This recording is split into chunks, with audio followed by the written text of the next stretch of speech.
Britain's Supreme Court has ruled that the government's plan to send asylum seekers to Rwanda is unlawful.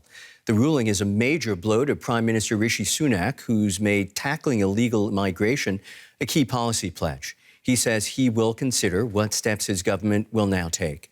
Meanwhile, the Rwandan government says it isn't happy that the court ruling says it's not a safe third country for asylum seekers and refugees. Desperate people making a desperate crossing. Migrants take rubber boats across the English Channel, a 32-kilometre journey, to seek asylum in the UK. More than 45,000 made the trip in 2022, more than 25,000 so far this year. Over 175,000 people are awaiting a first decision on asylum claims overall. Britain's Conservative government has made its plan to deport asylum seekers to Rwanda the centerpiece of a policy intended to deter people from making the crossing. In April 2022, the Home Secretary struck a deal with Rwanda's foreign minister to send people there while their claims are being processed, a 6,500-kilometre flight from Britain to Central Africa. The UK has already invested over €100 million in the plan. Hotels in Rwanda have been converted into lodgings for migrants, still sitting empty, as the plan soon ran into legal challenges.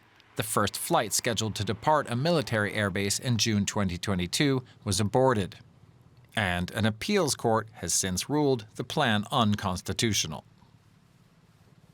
Critics say the plan isn't just unlawful and inhumane, but wasteful and expensive too.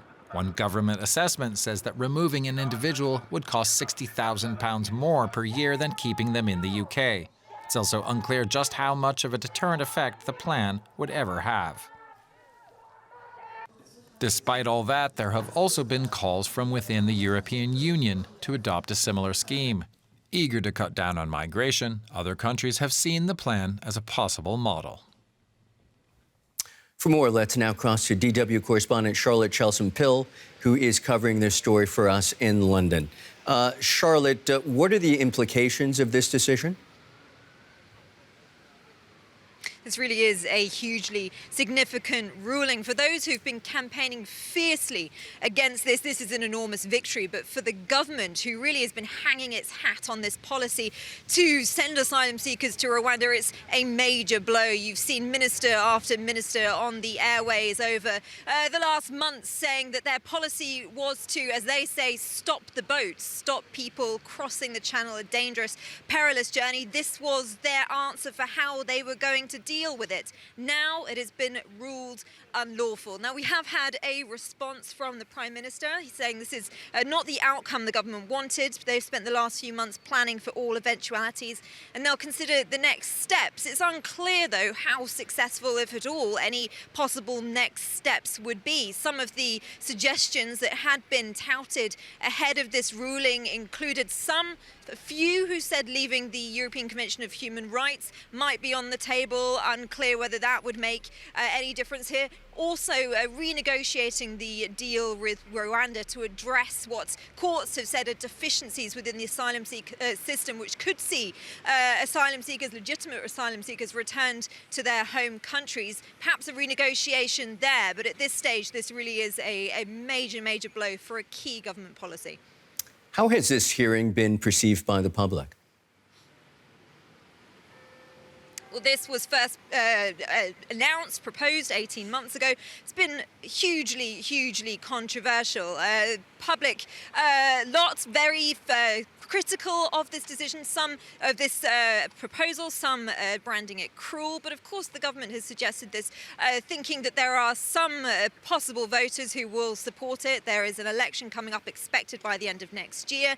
The Conservative government's trailing in the polls at the moment. They clearly thought that this was a way of getting people on side. But as I say, a lot of very critical voices of this policy. And I'm joined now by the CEO of the Refugee Council, Enver. He's here. Can you give me your reaction now to this ruling?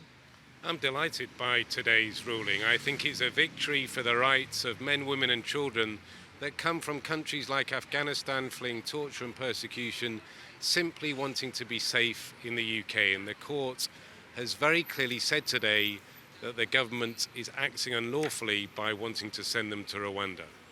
What does this mean then for asylum seekers here in the UK going forward?